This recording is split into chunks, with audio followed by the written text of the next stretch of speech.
Rusty, welcome back to Viewmasters. This is our first normal episode in quite a long time. I know. So much has changed for us since the So last time much, we recorded. oh my god, so much has changed. You know, when we were originally going to record this episode about ghoulies, I was just a guy preparing an episode about ghoulies. Now I am a ghoulie.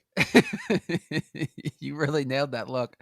You should see the filth I'm living in today. But which ghoulie are you? I'm picturing you that the hairy one. Really? I've always had an affinity for the toilet ghoulie, but that's like everybody wants that guy. Yeah, that's being He's a ghoulie front was runner. clearly the first picked in gym class. Oh yes, completely. Way before me. I was like, they picked him in basketball before me. He's barely a foot tall. Hey, Dowdy, shut the fuck up. But a lot has changed. This is the first. Now that we're back, I'm a first-time father now. You had a ghoulie of your own. Yeah, I did. A little ghoulie. But you've also become Adidas track pants guy. I have, yes. That's big to me. I've gotten you into it. You have. I'm not wearing them now, though. I have a quarantine uniform, and I have like T-shirts that depend on my mood, and also like superstitions based around what I'm wearing. I've got a whole culture of interior life happening here. Can you make a documentary out of it? No. I mean, there's so much more to it. I've got charts and stuff all over my walls. I write down everything I eat. It's become crazy. I throw apples out my window, as you know. Can you explain that to people? I have thrown 3 apples, all completely deserved. The first time, this graffiti team keeps coming to my. I live next door to like a parking lot, and they keep coming.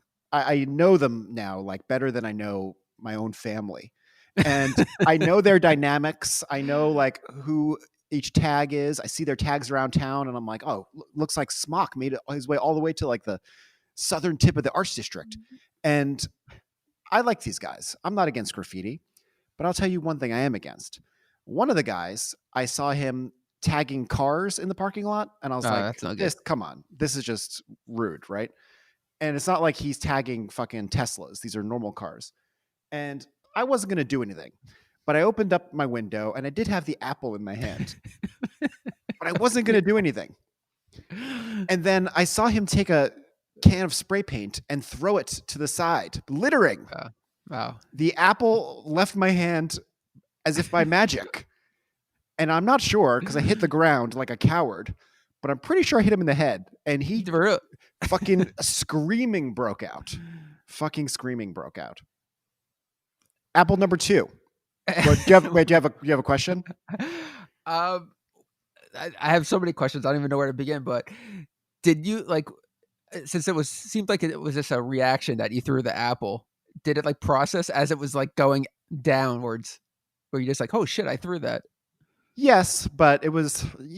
I'm a complex character, and I do have a love of chaos in some way. So I was like fucking like. I don't know. I was getting like a high from it. Oh, I could totally see that.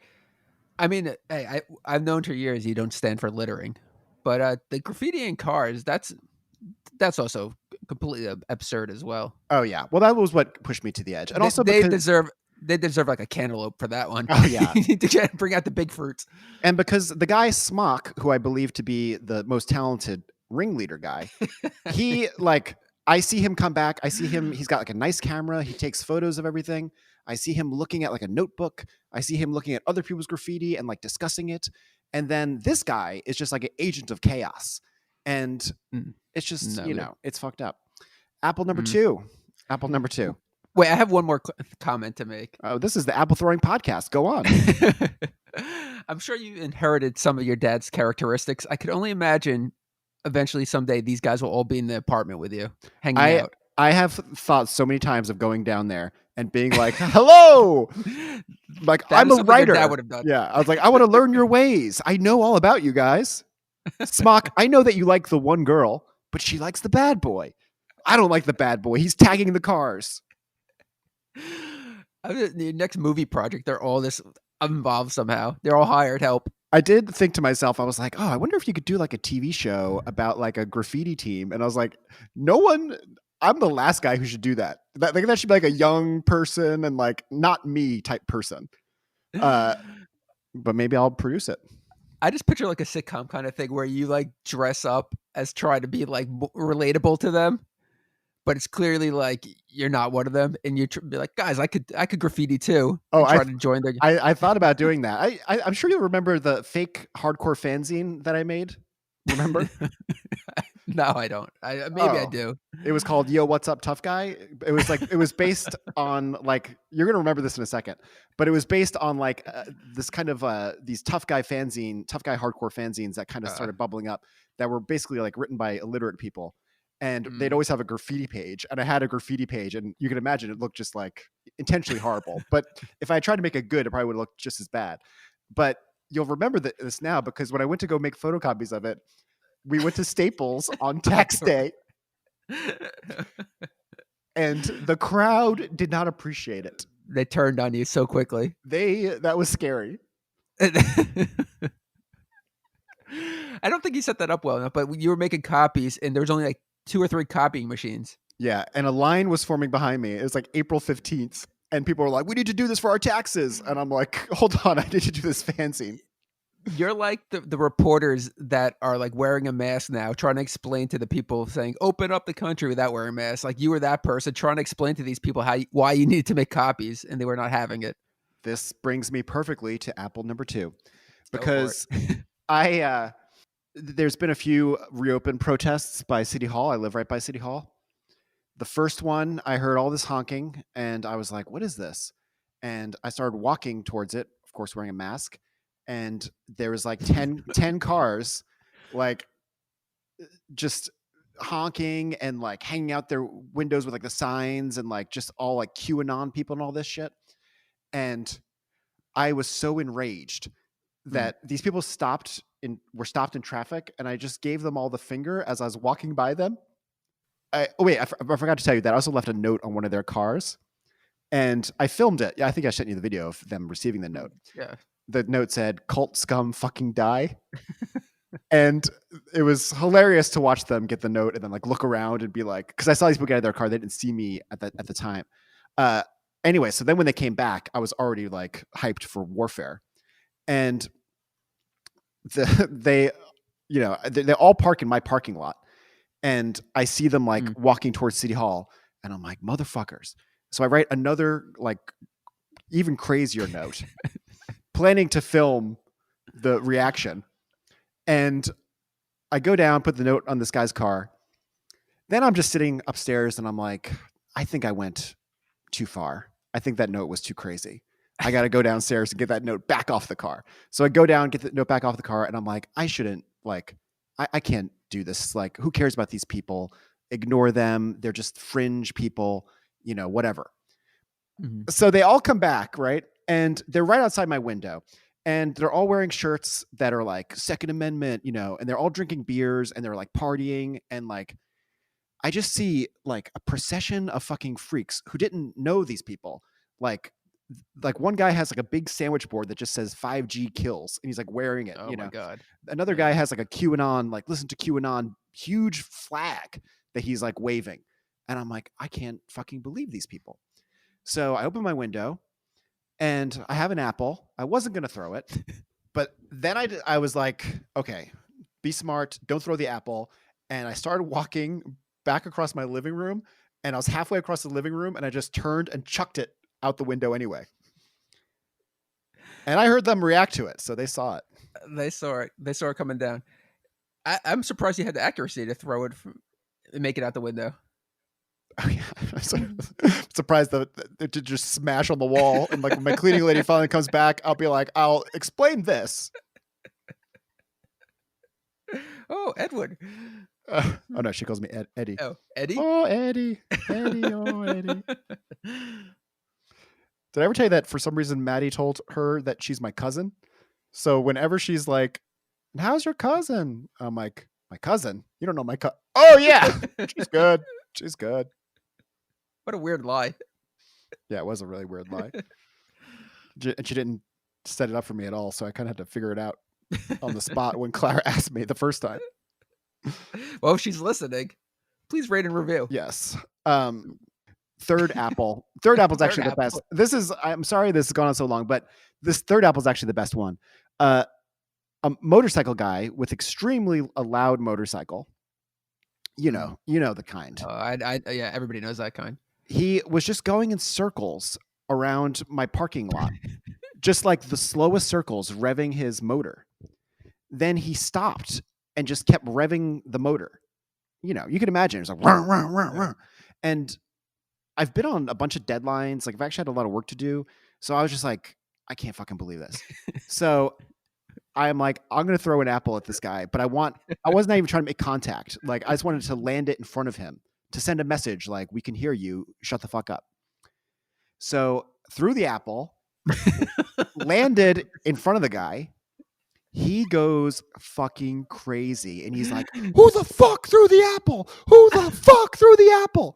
And the funniest part is that him screaming drew a bunch of people to their windows that are in my building.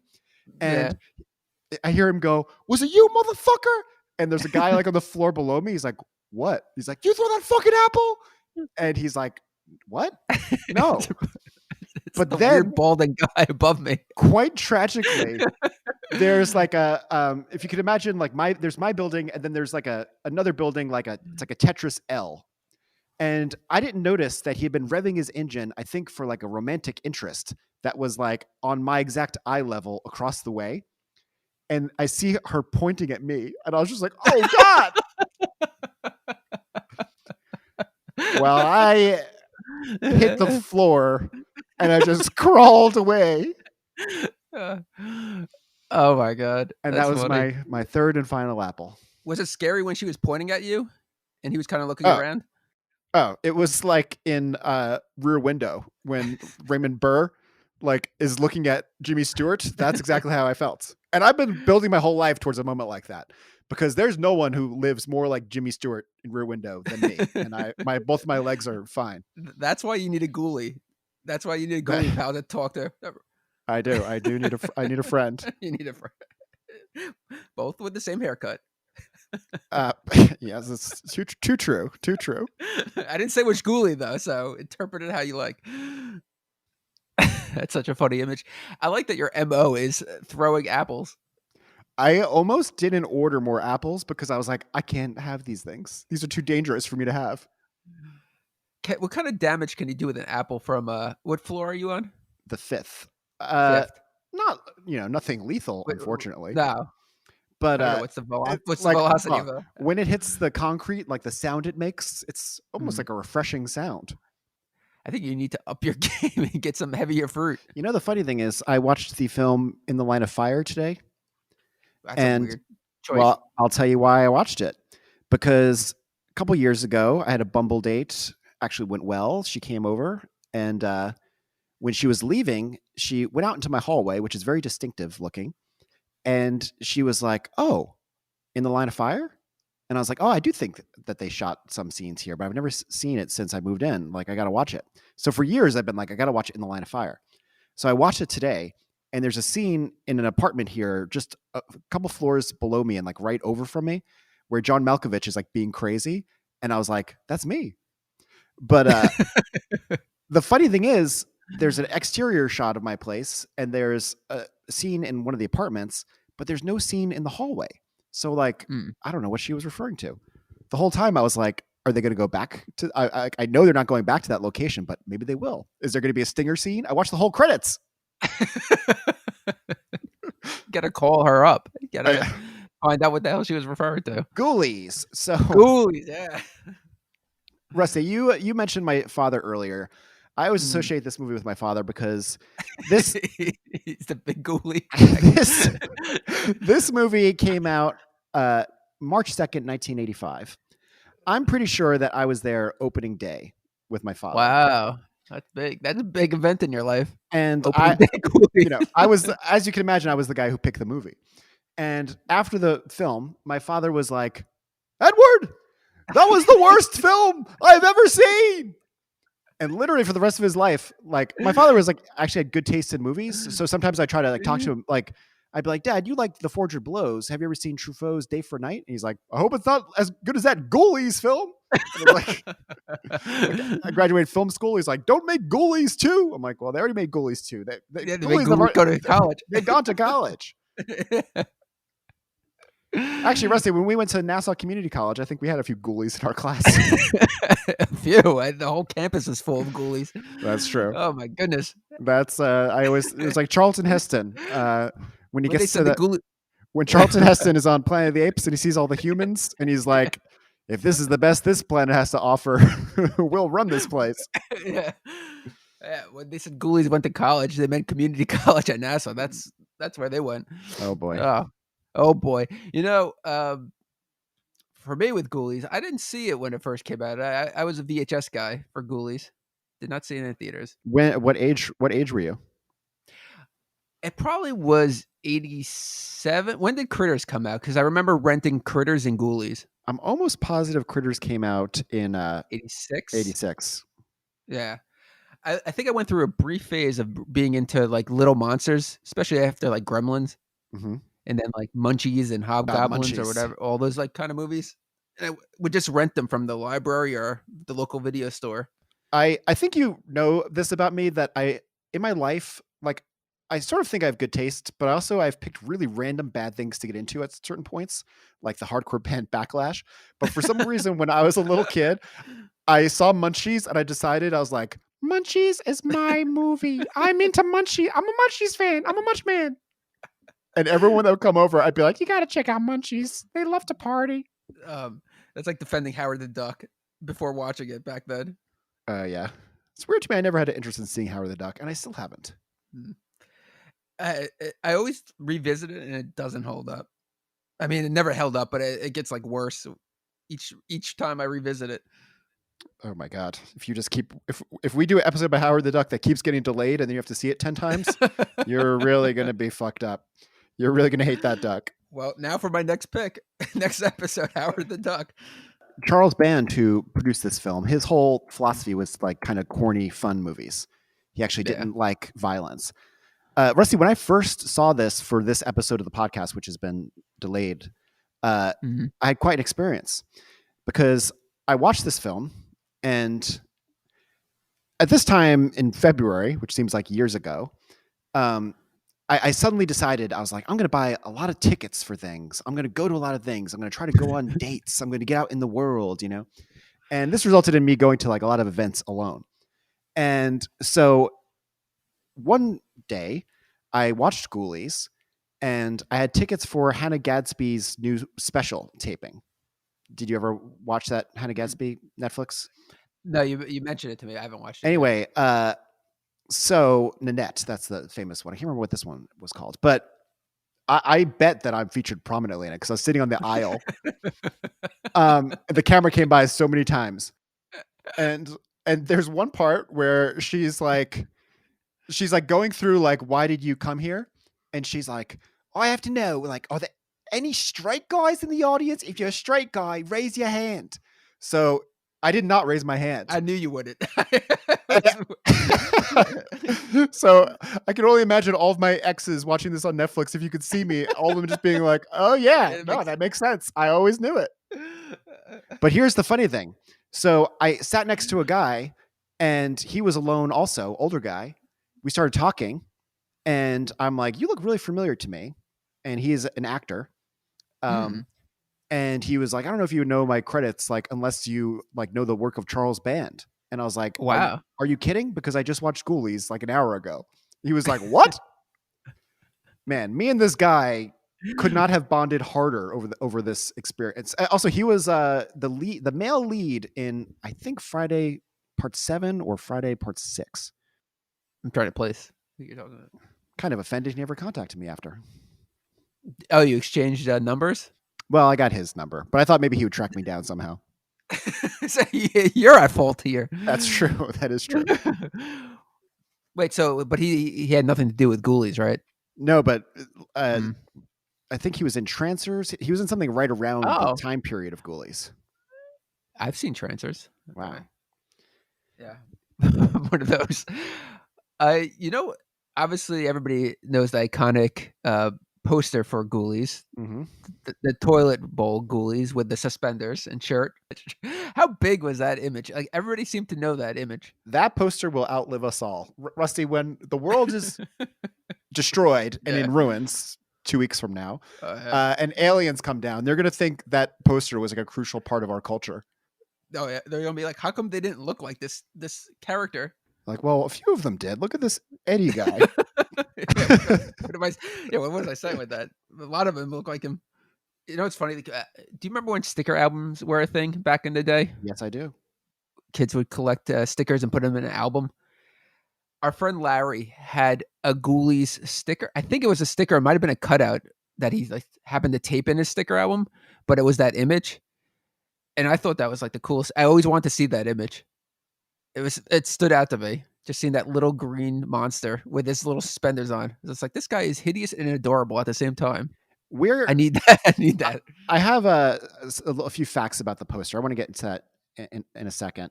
But first, Okay. just to set up the film a little more, Ghoulies, the top independent film of 1985. Can you believe that?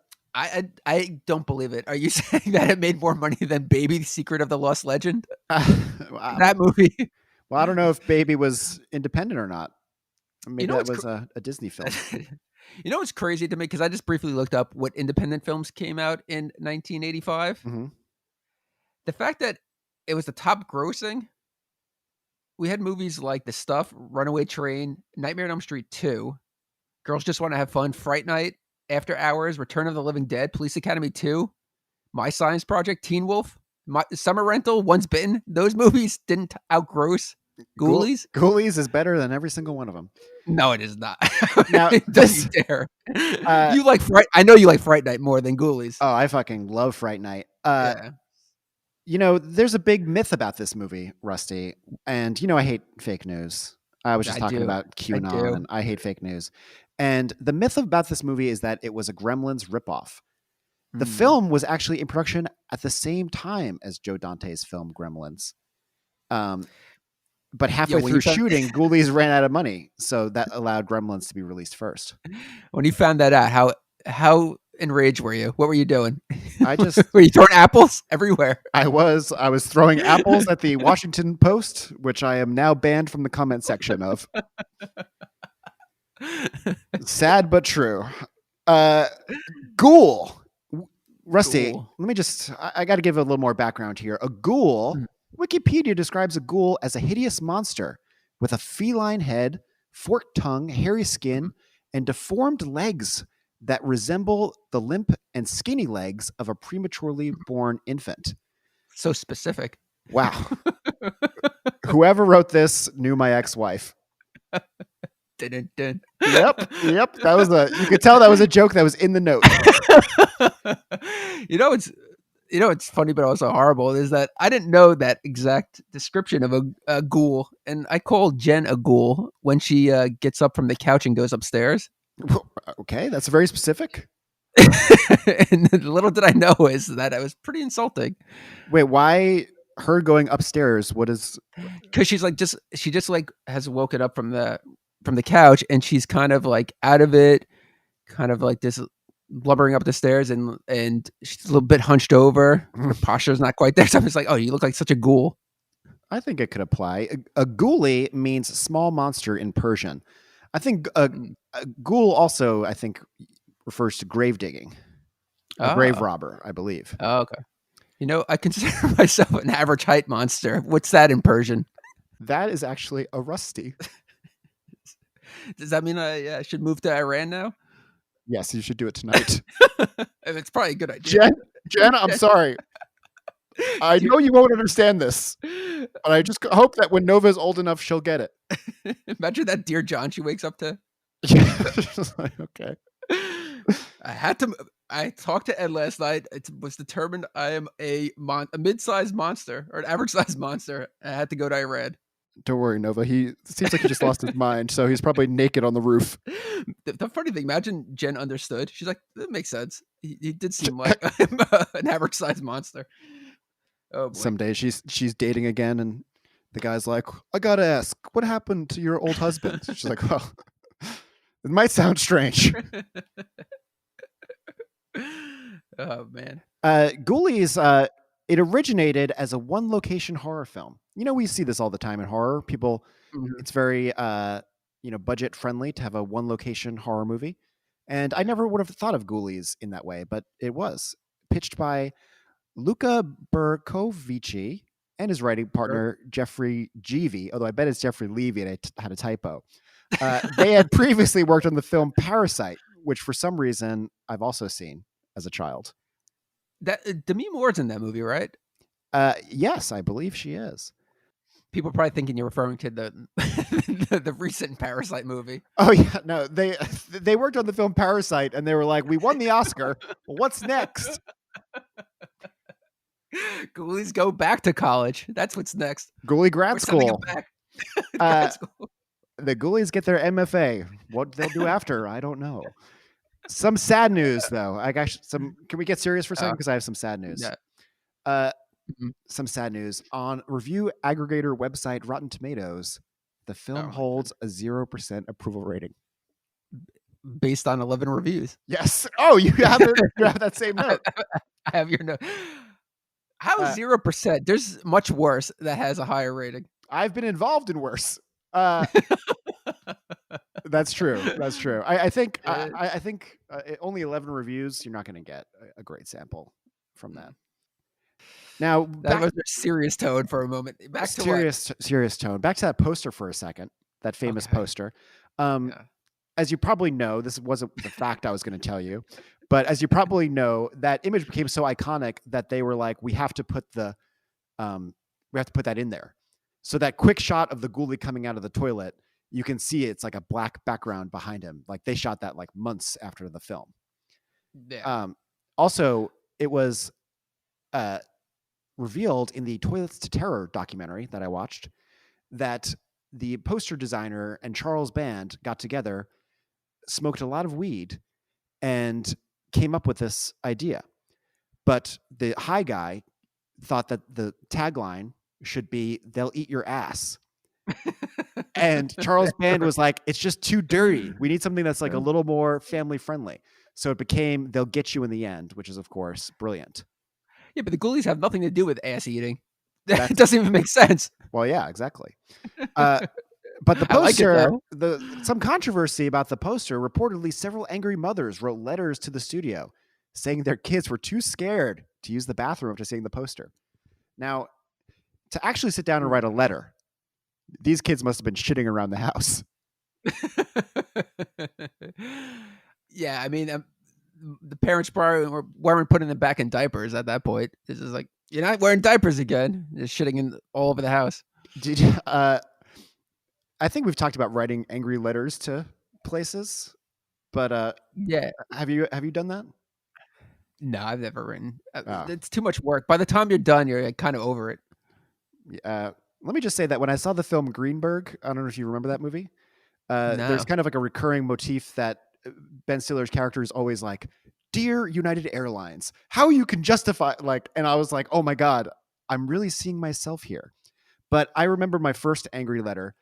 I might have mentioned this in the podcast before, but I wrote it to the makers of the Wing Commander game for PC because I was so excited. The back of the box said, "These are actual in-game graphics." I tried to put it on my computer, which was a piece of fucking shit, and it couldn't be put on the computer. So I wrote a letter to them that was like, you say it needs like 24 megabytes of memory. Like, this is too much. And all my friends agree it's too much. Games have to stop using more memory. Imagine if they had actually listened. They did reply and they were rude. Did they really? Yeah, they were like, no, we need to make better games and we'll be doing it with more memory. But it was basically like, fuck off. And I was so wounded as a kid. I can't even imagine my parents were like, "Oh, you got a letter from Origin Games." And I was like, "Oh," so like cringe inducing as I'm opening it. But what if, Rusty, what if that had stopped video games in their tracks, the evolution of video games because of what I had written? You could have been a hero. That's why you needed to write EA games. Aren't they the ones that do the pay to play or whatever they do? I hate EA games so much. I actually drove by there last night. And Did you leave a letter? I left a car bomb. This film was originally planned to be filmed in 3D and actually began production in 3D. And the idea was that you would put on your 3D glasses when the characters did. Now, I was wondering that yeah, because because there's so many weird moments. the where, two stoner guys, the one guy always has glasses on. I'm just like, why is that guy always wearing glasses? Like, well, we'll get to the dinner scene in a bit, but there's like a scene where everyone's wearing sunglasses and it's like barely explained. I kind of like it though. Oh yeah, no, it's kind of it gives it like a fun vibe. And they're all like those novelty like 80s sunglasses as well. Yeah. But if they started production shooting for 3D, there's no scenes that would be evident of 3D. Like there's nothing that would like pop out. Oh yeah. Not that I recall. Like Yeah. what would have worked in that movie that would have been good for a 3D movie? Your guess is as good as mine. I guess we'll have to The guy doing dancing on the floor. Like, we'll have to. like, It's like I'm getting a second mortgage on my house, and it's like why? It's like, well, I'm remastering the film Ghoulies in 3D. Are you a big 3D fan? I can be at times. 3D was huge. 3D was maybe it still is huge for kids. Like I don't know. As a kid, I loved anything 3D. Like Freddy's Dead. Oh yeah, Couldn't wait for that one. I feel like we lived through at least 3 waves of 3D. There was like the 1983-ish, 4-ish, like Jaws 3D, Amityville 3D. Oh, yeah. Then there was like, it kind of came back a tiny bit with like Freddy's Dead era, early 90s. And then, came back hugely with like Avatar and that brief period where everything was 3D.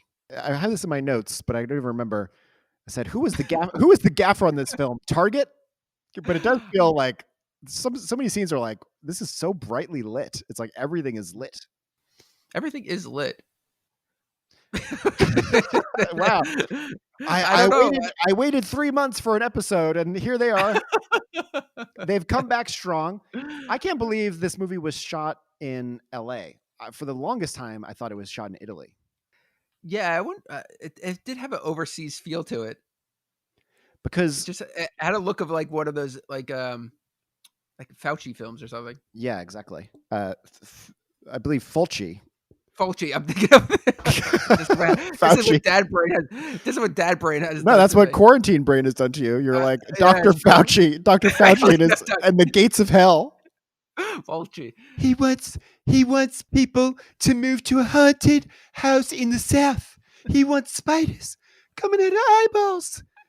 He wants them to fight a shark, a zombie to fight a shark, people. We don't want a zombie to fight a shark. Oh boy, we all knew what I meant. Oh jeez. And the press secretary, Kaylee, whatever that horrible person, whatever her name is, she's like, the president stands by what he says. He doesn't want it. Americans don't want to see a zombie fight a shark. Okay, they want to see a shark eat a little kid. Ever see the film Jaws?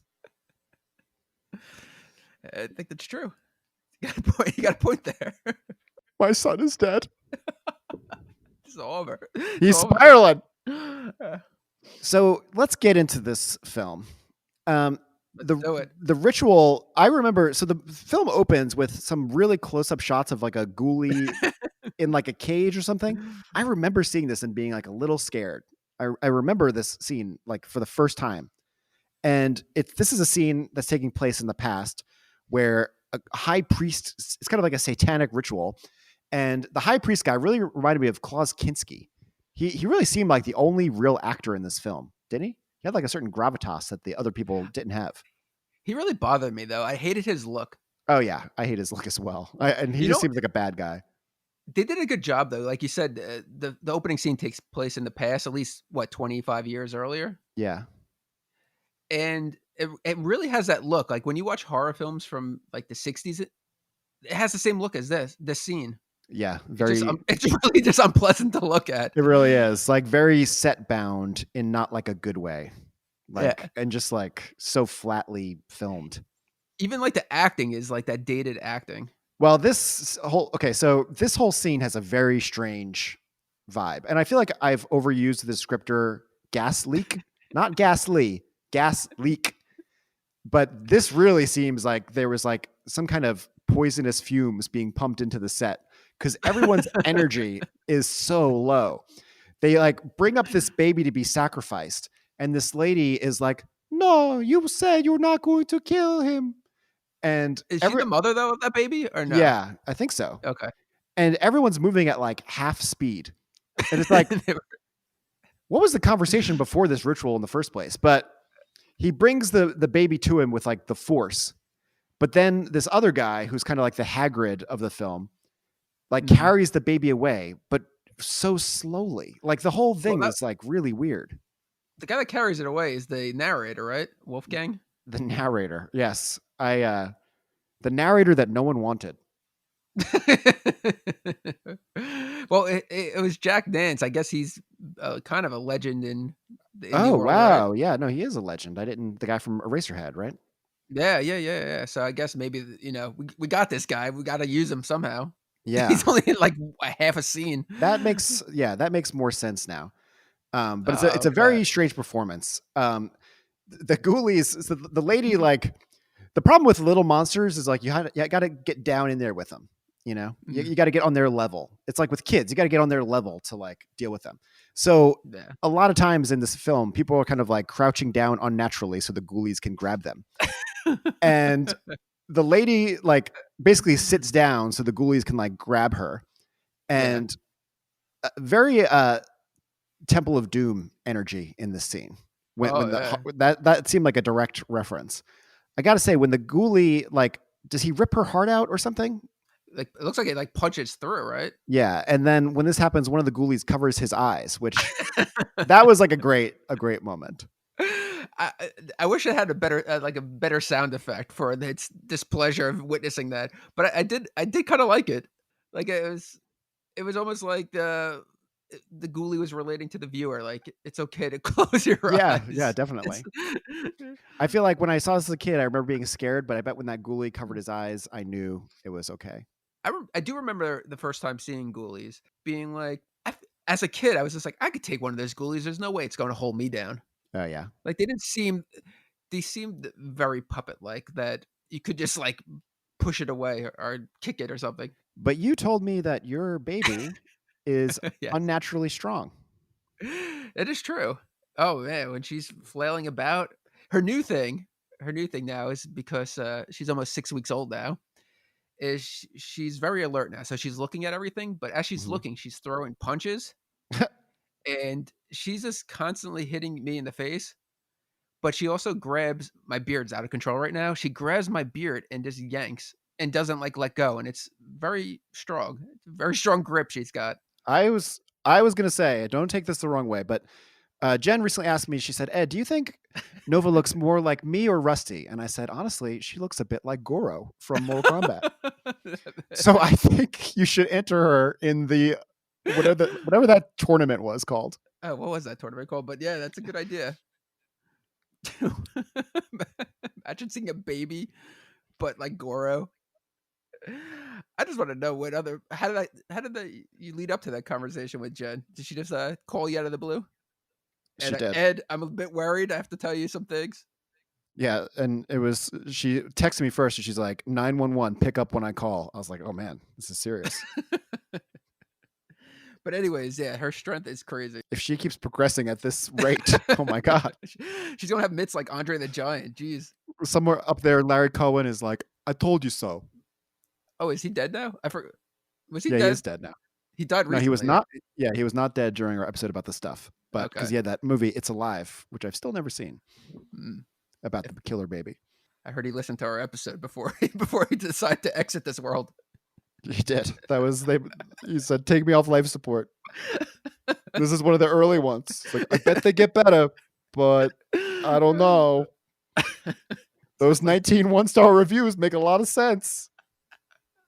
well, we can't get past that, can we? No, never. You know the scene where the guy's carrying the baby out of the house and Mhm. nobody's chasing after him? Oh yeah, and then he stops awkwardly, like at the road, as if he's waiting for an Uber. I'm just like, there's no sense of urgency here. The thing that distracted me though is that they added in the sound effects of the baby crying, and I just kept watching it with like my baby would just be going crazy. She would nonstop cry, and it would drive everybody crazy. Like they would be knifing each other instead of her. Wow. So you Jack Nance would be like Actually, you can have the. He like walks back in. He's like, I changed my mind. Yeah, exactly. I had a random note I wrote here that we should start a Crank Anchor style show where we make horror based prank calls. Like we'd call up and be like, "Yeah, I need a plumber. I got ghoulies." But that's ridiculous. But it did remind me of My Plumber. Have I ever told you about My Plumber? No. Here's the This is weirdest news to thing. me. My at my old place, my plumber was a British guy, an old British guy named Dennis, and he was in my phone as Dennis, the British plumber. Now I Oh. got Ray, the Irish plumber, Oh. and this guy is a horrible, horrible plumber. But he's like a Irish guy, so I feel like a kinship with him. He's always telling me stories. He told me his whole story about how he had like terminal cancer, but then it ended up not. It was like a wrong diagnosis, and he thought he was dying, but then he was turned out to just be fine. But the funniest thing, and first of all, he does like the shittiest work on earth.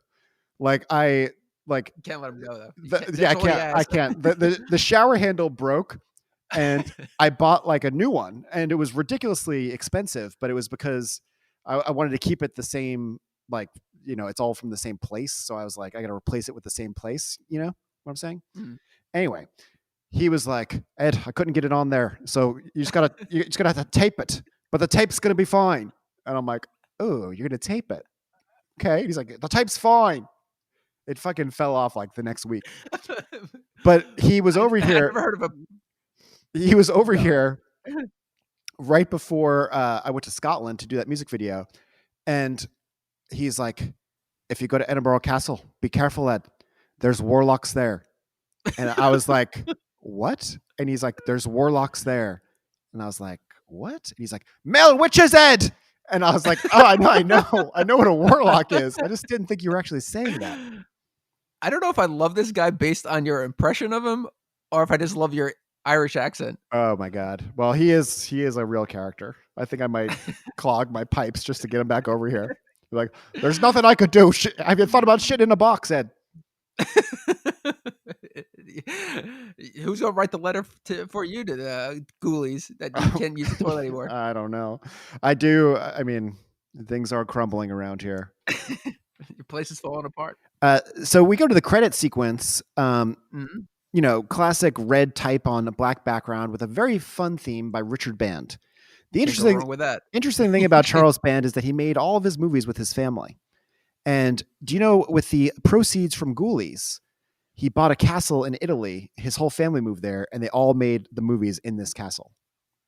Wow, Pretty quite lucrative. Yeah, interesting. So Ghoulies allowed him to buy a castle in Italy. Yeah, well, it's like in like a kind of random town, I think. Well, I don't really know about Italy. Don't they say something? You could buy some castles really cheap. Like it's not that impressive in certain countries. I bet you could. I would love to do it. I can only imagine the crazy vibe I'd be at that point. Walking around a castle alone, talking to the furniture. Just in your Adidas track pants. So Jack Nance, as we come back into the modern day, he is explaining that this castle has been inherited by our male lead, who's kind of an annoying actor as well. How do you? What were you saying? Was that the warlock guy in the beginning? Was he the father? Indeed, he was. Kid? He was the father.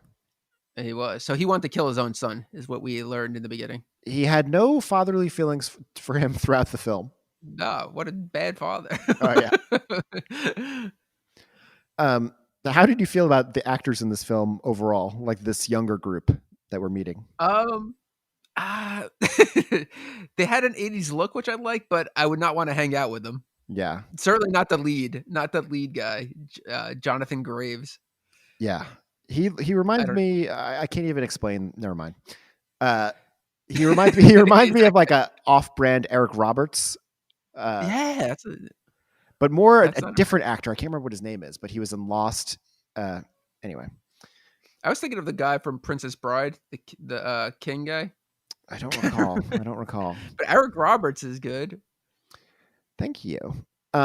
So him and his girlfriend, Rebecca, I think. Yeah, they come across a grave They have a Oh, really weird. This scene is so stupid because they come across this grave. It's just like an old tombstone, and it's just like 5 feet away from them. And he's like, "Hey, let's look at it." And she's like, "No, let's not look." And I'm like, "It's like a tombstone that's like right next to you. Like, what is it? It's like take one step. Why is this even a conversation?" Wouldn't you be freaked out if on your property there's a tombstone? Only if it was of someone I killed. I'd be like, "Honey, I said an unmarked grave. What is this? This is going to make me look very guilty." Um, So they go into the library. The very next scene, they go into the library, and they're looking at the books, and it's like, "Oh, the black magic ritual, the secret world of magic."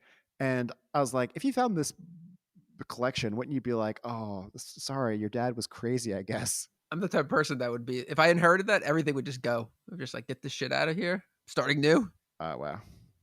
Why you keep all that stuff? No, I try to figure out if the books had value. Oh yeah. I would go on eBay and looking them up. Oh, Just yeah. want to see what it's worth. If it's anything less than $100, it's in the trash. Oh, yeah. I mean, if you took it to like a bookstore and like they were trying to sell it, I think we've referenced that Card Shack place that we tried to sell baseball cards at as children before. But the guy would just be like, "Black magic ritual. This is a common. This is a common.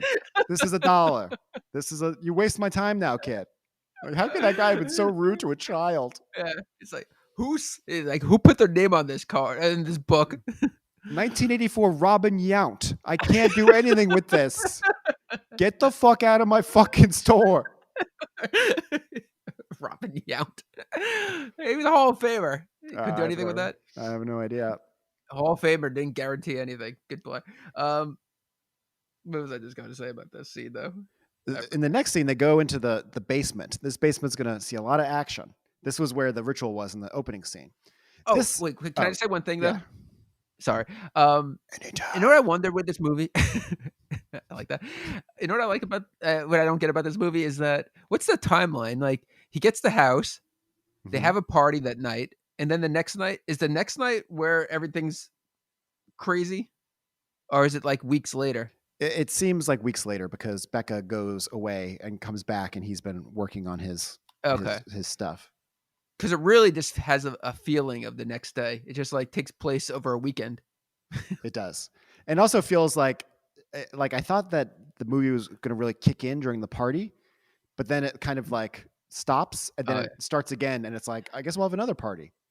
Yeah, well, he embraced that lifestyle, or whatever you want to call it. Well, he does it in a very funny way. So let's just keep going sequentially because he goes into the basement, and this basement is looking about as real as a haunted house once made with our mutual friend Eric. That basement is clearly a set too, because the ceilings are like 20 feet high. Yeah. Have you ever been in a basement that had 20-foot high ceilings? Not since the last scene of Terminator 3: Rise of the Machines. Was that in a basement? I mean, it's in a bunker in like a mountain. I guess, look, that's like one of the, is a hot dog a sandwich? People are still debating it. The Viewmasters heads are like, was it a basement? It was underground, but not really because it's in a mountain, but it's in a mountain. We're getting way off topic here. Wow, we're through the looking glass. So then they decide to have the party. And here's like the first real annoying moment of the film. The stoner guys who show up. Oh, and they're treating like regular smoking as if it were joints. They're like, "Oh, let me get that, man." And you're like, "Are they supposed to be high?" Like, I can't even tell. It was like telling somebody that doesn't like know what being high is like to act high. Oh, yes. They're just like so over the top. You know what did stand out to me right away though? One of the stoner guys, Mike, the blonde hair guy, he was from Police Academy, which I always like whenever I could pinpoint anybody from Police Academy. Who was he in Police Academy? He was like the guy that joined Captain Harris's side, like the guy that ratted all the other ones out, the fun cops out, like the one that you're supposed to hate. Don't remember? No. Yeah, but I'll watch it immediately. But but with the party, yeah, I'm sure you will. With the party scene though, it was probably one of my favorite scenes in the movie. Oh, it is pretty fun. I liked when they're talking about these two girls are talking about a date that one of them went on with Frog Boy Oh and boy, Toad Boy. I And hate Toad Boy oh yeah, so me much. too. He's giving a really strange performance, but she's like, it was pretty good. But then he got real weird. But the way she says "real weird" in like such a weird voice, it was such a strange choice.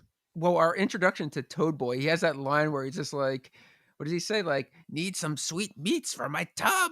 Oh yeah. And then later he And then says, the guys, he's like, "Is this a girl's tum?" And like uh, tickles her. I was like, who would? How do you even come up with that shit? I feel like every group has a pseudo friend like that that just Yeah, shows up at parties or bigger events. Just like, who invited that guy? Like, who does he know? I think '80s films in particular taught us to have like a weird mascot friend. It's like when you're in high school, you're kind of like, I guess we have to have this like weird rogue element. You compared Wolfgang to the Hagrid character, and this is the Smeagol character. Yeah, definitely. So you got some fantasy characters in it, but oh, he's so unlikable. Even the one character, I think his name's Dick, was just like, I got to get away from this dude. So the party then really kicks it up. They go into fucking high gear when some breakdancing breaks out. I love it. This was like a classic extend the running time scene. Like, and also this guy's not very good at breakdancing, No, and it goes they on didn't for even kind get of a a dance while. And I'm like, I wonder what this was like to shoot. It must have just looked so sad. I'm wondering when he was looking at the screenplay and he was looking at his lines and stuff, and he's just like, all right, so in this scene, I'm just dancing for like 20 minutes. What am I See, doing? my theory is that was not even in the screenplay. I feel like Charles Okay, Band must have heard about breakdancing being big from like Break yeah. In or the news. And he was like, hey, I think we got to put some breakdancing in this scene. And the guy's like, I'll try it. But here's the a weird moment. He does like a headstand, Mhm. and what looks to be joints and maybe other drug paraphernalia falls out of his Yeah, pockets. yeah. And everyone's like looking down and they look concerned. And I thought, oh, like, are they scandalized by the drugs? But then he flops over and it seems like they think that he died. And I'm like, Yeah, this they're all is like making faces. this is like the fakest, like obviously the guy didn't die from doing like a handstand. But I then I remembered that what were you gonna say? I was just gonna say, I feel like watching that scene, I was making the same face as some of the spectators. Oh yeah. Like I was just like, like so confused and I like, was like, I what guess am I I'll seeing? look at my phone for a little bit. But Yeah. I remember, I don't know your history with breakdancing, but I was actually kind of well known for my breakdancing. So was And I. like as a 4-year-old, I used to breakdance to like the Thriller soundtrack to like the amusement of older kids. And but I remember that the neck spin was allegedly so lethal that if you attempted it, you would like break your neck. And so Oh I was yeah. like, oh, I hope I don't accidentally attempt a neck spin and die. Well, I remember, wasn't there like a string of injuries that were associated with breakdancing, like neck torsion, Yeah, I and mean, that was like how. it probably happened to like one person and it got like blown out of proportion by the news and became kind of like a, very small scale satanic panic. If your mom saw that news story and saw you breakdancing, We lived in the era of like fake scares. We still live in an era of yeah, fake scares, except that the president is promoting them. that's true. Um, but breakdancing was pretty huge, especially for elementary school kids. Yeah. Do you remember? Do you remember every kid tried that like spin move on like the waxy gym floor? Like you would go out, like you would go in that turtle position. There's one kid that he was so good at it that he's actually still spinning to this day. He's like in his 40s. Wait, so you were good at breakdancing? That was You incredible. you could barely sit cross-legged. What breakdancing were you doing? All the moves. I think every kid probably thought they could do breakdancing, just like every kid thought they could win a fight with the crane kick. I think it was Oh just the yeah. 80s. So then the party after the breakdancing kind of reaches a lull and they start suggesting things. This actually reminded me so much of a movie that we made in high school where it was like, hey, we could go to Taco Bell. It's like, nah. Hey, we could go to this. It's like, nah. Like, and then the lead guy goes, let's do a ritual. And then Yeah. that's the suggestion that wins. Is that something that a lot of people are interested in doing? Like if you're having at a party having a good time and somebody's like, "Oh, let's do a ritual," are you just like, "Yeah." Well, I got to call out one of our friends actually. Our friend Dan's going to love this story. I remember one time I had a Ouija board and we're all like, "Oh, let's use the Ouija board just for fun, obviously." And Nothing serious. you and Larry showed up, and I don't want to say uninvited. I'm sure you were invited, but I feel like it was like a drop by. But our friend Larry was like, "That's so stupid. What are you doing? It's not real." And we're like, "Yeah, we're just doing this for." And he would not shut up about it. We couldn't even use the Ouija board because Larry was just yelling that it wasn't real. I've never forgiven him for that. Yeah, who knows what you could have conjured up? He prevented you from talking to whoever. Well, no, that's the thing, because you have to, like, when you talk to a spirit on the Ouija board, you have to say goodbye to it and like send it back to the netherworld. I never got the chance to say goodbye to it. So like, oh my goodness. You know, lately I've been doing video therapy with my therapist. It's just not as effective. So but I also feel too weird about being like, I want to cut back. So I might just be like, I've realized all my problems result from me not saying goodbye on a Ouija board like 30 years ago or 25 years ago. So I think we're done here. Wait, I'm so confused now because you started off this section by saying that it was just in good fun using the Ouija board, but you were actually talking to a spirit that you didn't get to say goodbye to. So it took a pretty dark turn. I've talked to so many spirits. I've talked to so many spirits with the Ouija board. The most I remember is this, like doing the Bloody Mary thing. Yeah. Imagine summoning a Bloody Mary, like in a movie, getting her to show up. That would be fucked up. I'm so lonely that I've been doing that all day long in quarantine. I'm just like, Bloody Mary, Bloody Mary. I'm like, I just want someone to play some video games with, couch co-op. I might bring her back and I'll just be like, let's play Mario Kart. She's like, I don't like that game. I'm like, what? How do you not like that game? It's the same thing as the Wii U release. I'm like, how do you know about that? You died in 1890. You're not the first guy to bring me back and try to play video games with me because he was lonely. Kiss me, Eddie. I'm like, sure. Bloody Mary, you're all I got. I mean, rolling up with my entourage to the club. Me, Bloody Mary, Ray the Irish plumber, and the little bald ghoulie. Oh, we won't be waiting in the line, sir. Let us in.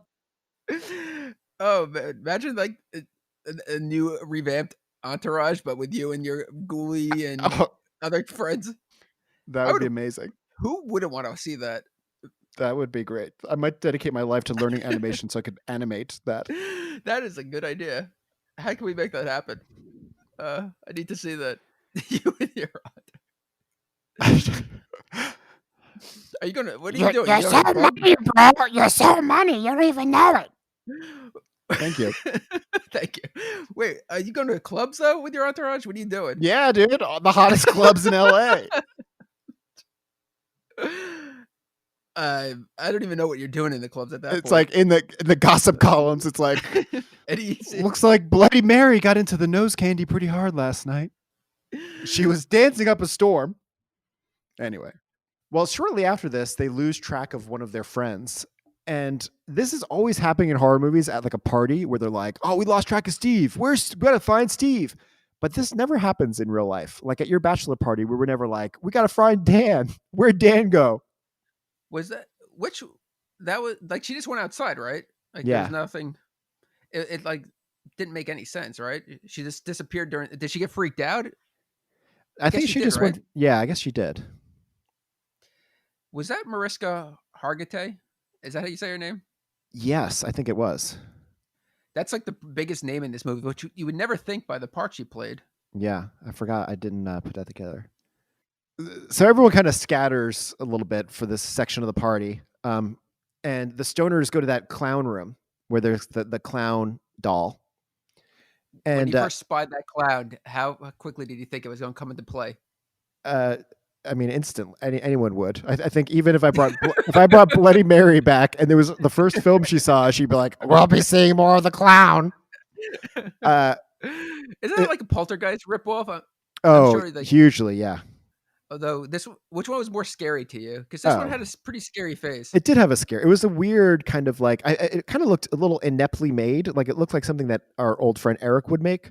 So that kind of gave it like a creepy factor. Not only would Eric make that though, Mm-hmm. that figurine, but he would somehow convince us that it was haunted. Like we would actually see him putting it together, and he would still like gaslight us into saying it was like a relic left in his house. We'd be like, "Oh, that was a relic."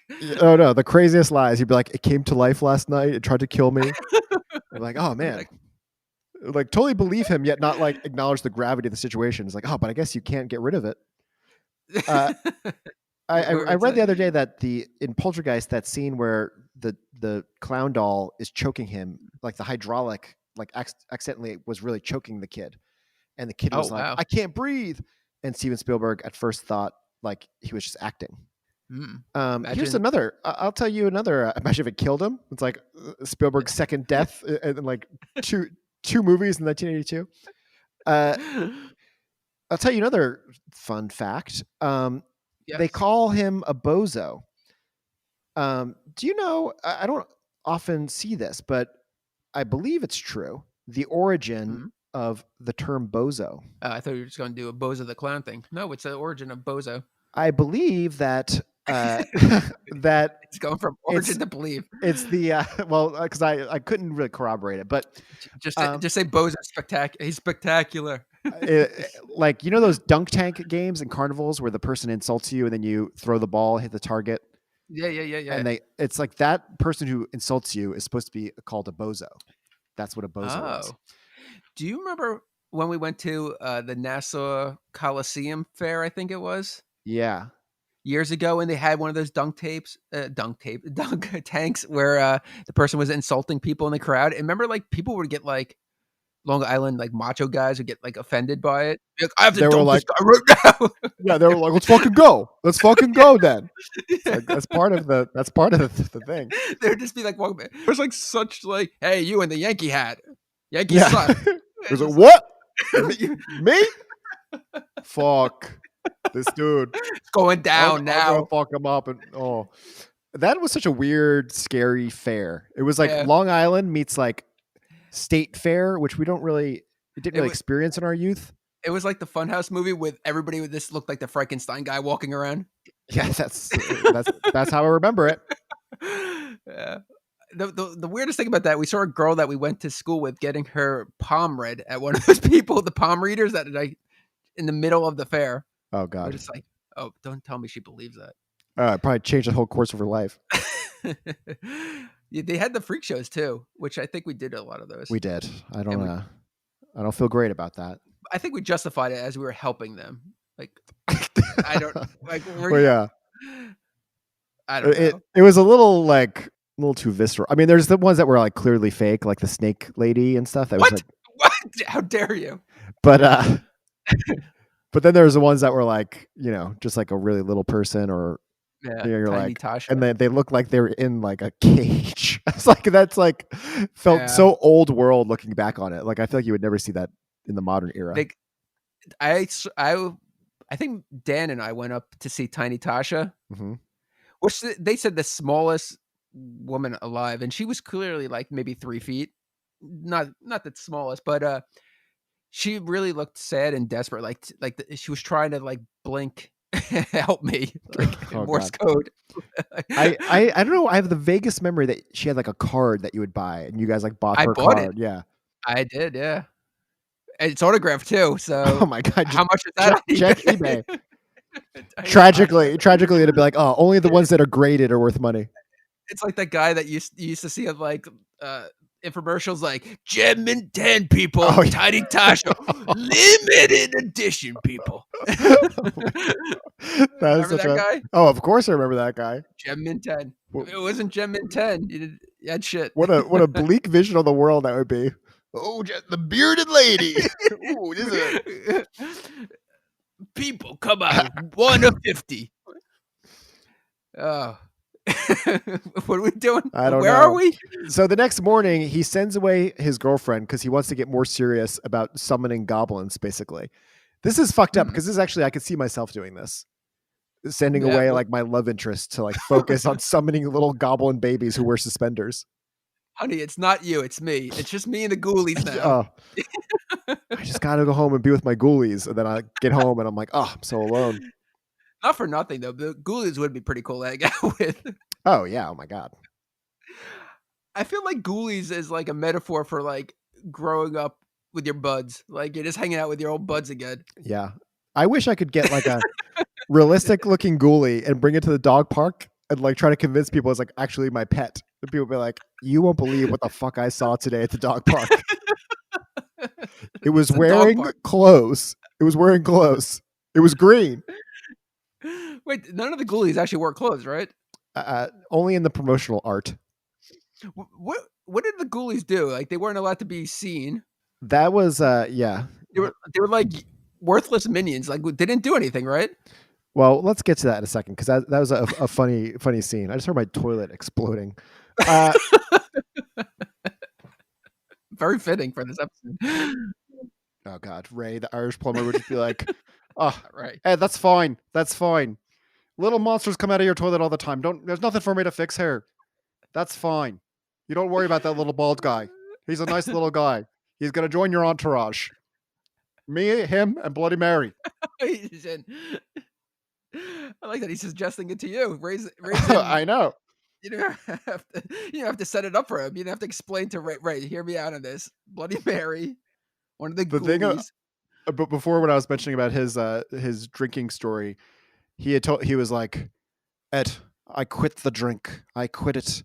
I quit it for 20 years, and then I got a cancer diagnosis, terminal cancer, 6 months to live. Me and my nephews, we went out drinking. We had the time of our lives, and guess what, Ed? That diagnosis was wrong." Oh, Jesus. So we have like a transitional scene here where he's like, the narrator's talking and he's getting more and more into rituals. He's drawing like stuff on the floor. Do you ever see that movie, A Dark Song? Do you ever see that? No, I That's never saw that. Pretty good movie. He finds the like magical outfit, a bit like when I mailed you those Adidas pants. It was very magical. I was like, what is this? Well, I didn't order anything. When I think the most uncomfortable thing about this scene, though, is that when he tells Rebecca that he's dropping out of college, I was like, this guy's in college? Well, and Jack Nance narrating also says the boy, was getting deep, and it's like the boy. This guy's 35. He's us. Yeah. He's like, if I sat Jen down and be like, Jen, I'm quitting my job. I'm going to clean the house, and I found this robe and some books I'm going to put my attention on. Let's be honest. That would be a step in the right direction. She's like, compared to what you're usually doing when I come home. So the girlfriend comes home, and he's cleaned the rest of the house. And he did. She's so happy. She's like, I can't believe it. This is great. And he gives her like a creepy medallion, kind of Rosemary's Baby style. Yeah. This is kind of weird because it's like everything seems to be going well, but then it kind of abruptly transitions to like the next scene where he's like outside freezing, and she walks up to him and she's like, I just made dinner. And he's like, I'm fasting. She's like, yeah. Jonathan, I just made dinner. And it's like a very kind of like a scene that felt like we're not showing that he is drifting away from her enough. So I kind of, jam this one in there. I did like her acting though. Not in that scene, but her acting in the scene before when he gives her like the talisman where she's expecting it to be an engagement ring. So she's like kind of get excited. Mm-hmm. And then you can see her disappointment when he opens it up. And then she has to like pretend to be like excited about it. And she's like, oh, it's beautiful. But deep down, she didn't really want it. I had I remember someone I dated, I gave them a chef's knife for a present. Very nice chef's knife. Chef's knives aren't cheap. This was a great one, but the look of like, what the fuck is this? And also, folklorically, you should never give someone a knife or scissors.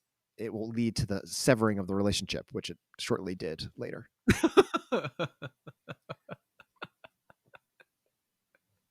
The next was there a lesson learned or no? Oh, I'll never give another person a chef's knife.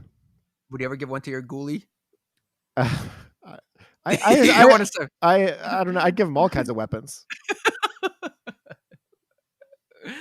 But the ghoulies didn't serve you.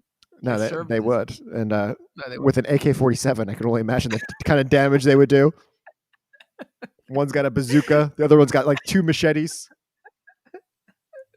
Oh man, I'm just picturing you driving around with your ghoulies and them armed to the teeth. Completely unrelated, I put on Predator 2 randomly last night. And that opening scene, have you watched that movie in a while? Is what like the one in like L.A.? Yeah, it is so insane. It's like Yeah. it's so over the, it's like I didn't like love that movie ever. Like I feel like there's kind of a movement to, reevaluate Predator 2.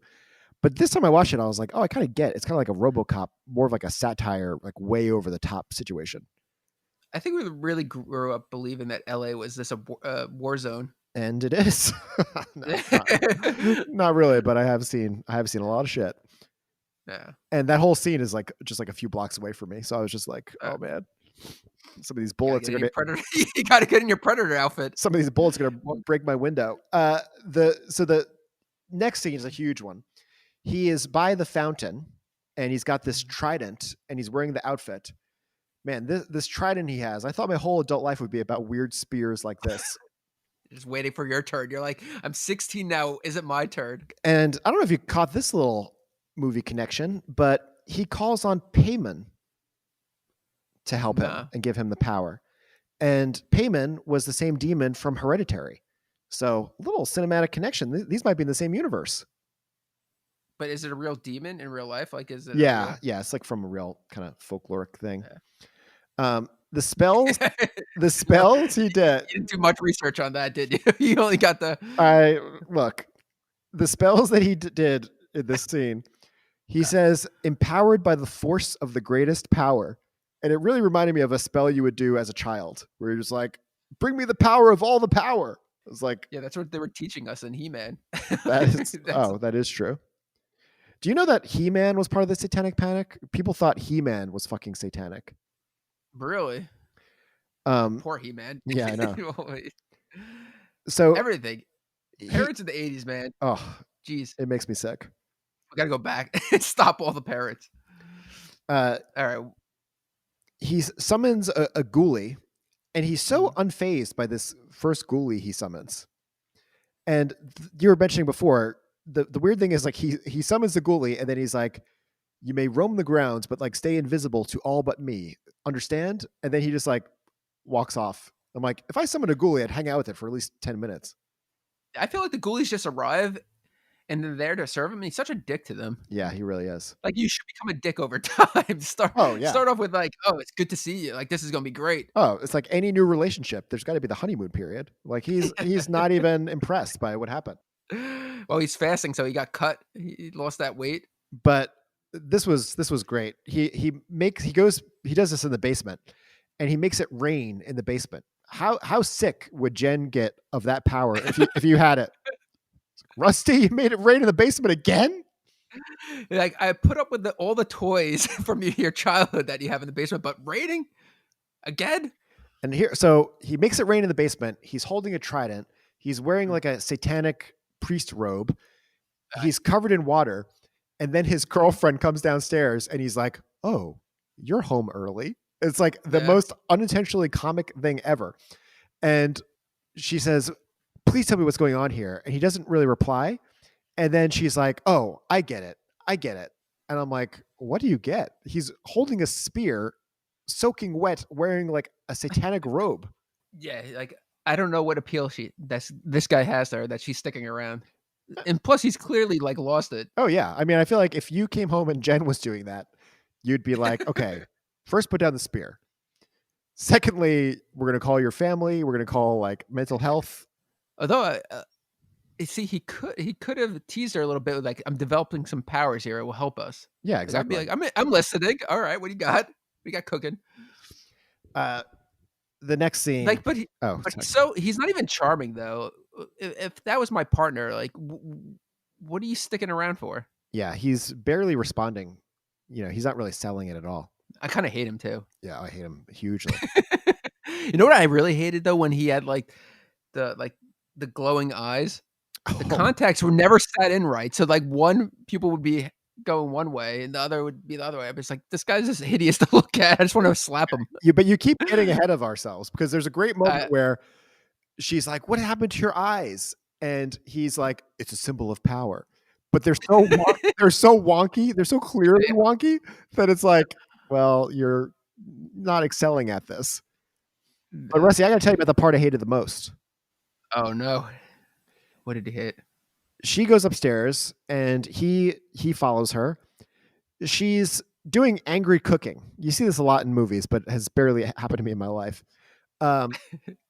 And she's stirring eggs to like make an omelet or scrambled eggs or whatever. And as he approaches, she angrily, with a flourish, like finishes off these eggs, and like eggs just fly. Like they probably got egg gunk on the ceiling. I was fucking so grossed out. I wanted to climb into the film and start cleaning. I'd be like, no, don't mind me. Like, what are you doing here? I'm like, I don't know how this works. It's a bit like Purple Rose of Cairo, if you remember that film. But I'm just here to clean up the egg goo, because even though I do eat eggs, I find them really gross. I wish I didn't eat them. Yeah, they are kind of gross, especially when you're cracking the eggs and like sometimes you get the yolk juice on your counter. Oh yeah, Like no, that. that's exactly what happened here. That's what I'm talking about. I know, but I'm saying like when you're making eggs yourself, it's hard to avoid.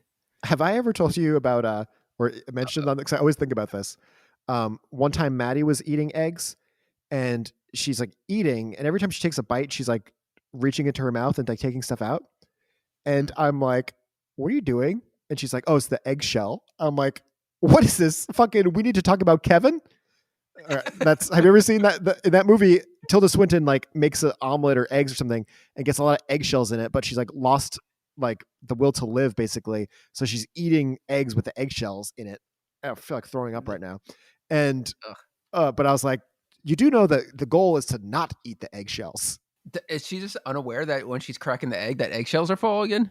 I mean, I guess like the one time I'll touch egg goo is when the eggshell falls in there and I'm like building a fucking Rube Goldberg contraption to get it out. And I'm like, come on. It's like you get it all the way almost out of the bowl and then it slides back in and you're like, come on, why? How do you like your eggs anyway? Oh, only scrambled or like an omelet. I never eat eggs any other way. Fried eggs are so good. I guess so. I don't know. I could sometimes deal with it in like a sandwich and stuff, but something with the whiteness is so gross. I don't know. I'm going to reveal something to our audience and to yourself. Huge. I love eggs. I love eggs. I can't stand hard-boiled eggs. Oh no, neither can gross I. me. Oh my god, that's like the grossest thing on earth. And Jen likes hard-boiled eggs, so we're just complete opposites with our egg preferences. I can barely breathe right now. Egg salad too is disgusting. Oh, that's the worst of all. That's the worst. I can't even deal. I hate all that whole salad family. Deviled eggs too. Oh, Paprika. Oh. And that's our egg segment. I'd rather eat a ghoulie. Just bite into a ghoulie's head. It's soft head. The people at the dog park are like, now he's eating it. I pictured that green ghoulie to be like the turtle's pie. Remember the green shell with the cream pudding inside? We had to take that baby ghoulie off the market. He was quite toxic to eat. Was that was your favorite ghoulie, right? He is Michael Jordan of the ghoulies. He looks a little like Michael Jordan. So anyway, they're arguing in the kitchen. Here's one of the only good acting moments. He grabs her and like she spins around. Did you notice that the pot almost hit him and she like pulled it back? Like I feel like that was not acting. Like that seemed like a real moment. Do you think like he worked her up a little bit that like she did want to hit him? Oh, probably. I wonder what the behind the scenes lifestyle do you think like they said, yeah, it was a painful shoot, so it was a lot of pent up frustration. That was pretty good acting. Okay, sorry, I'm just pushing forward. There's a really weird moment in the next scene. So in the next scene, they make up in the bedroom, and this is a small moment, and you have to go back to the film and watch it. But did you notice that he goes to light a candle, and there's a ton of smoke coming from beneath the candle? Do you notice this? No, I didn't notice it. My theory: he lights the candle with a match, and then he puts it down. My theory is that there had been a few takes, and the matches caught fire and are burning beneath the candle because it's a weird amount of smoke. It's like just when you see it, you're like, what the fuck's going on here? And it's kind of a long shot, so it makes sense that could happen. Yeah, I guess he didn't realize Richard Pryor was there and his hair was on fire. That's not even going to be in the show. But during this love scene, I must have been the only guy staring. Like, they're hooking up. I wasn't even looking at them. I'm like, the camera's like moving up and down a little bit. I was like, just go down a little bit more so I could see what's beneath the candle. That was your concern? It was. My concern was, why would she be sleeping with this guy? Why is she in the house with this loser? Well, she's like, 21 years old, and she's really committed to this one guy. He dropped out of college, though. He has no prospects. Like, sure, he cleaned the house, but in fairness, he does have a ghoulie under the bed. But she doesn't know that yet. If I ever get out of this, if I ever seduce anyone again in my life, I'm gonna have a ghoulie under my bed when we make love. Why underneath the bed? Just he does his thing. I don't have to know what he's doing down there. But we're all having a good time. What if the ghoulie cuckolded you? The final humiliation. Kind of a creepy moment, though, because he starts like they're having sex and he's whispering stuff. And at first she thinks it's like, sweet nothings. And then she realizes that he's doing like an incantation. He's saying like weird kind of magical gibberish. I thought that was actually kind of a cool idea. You're going to incorporate that into your lovemaking? Well, I was going to say, what's the weirdest thing anyone's ever said to you during sex?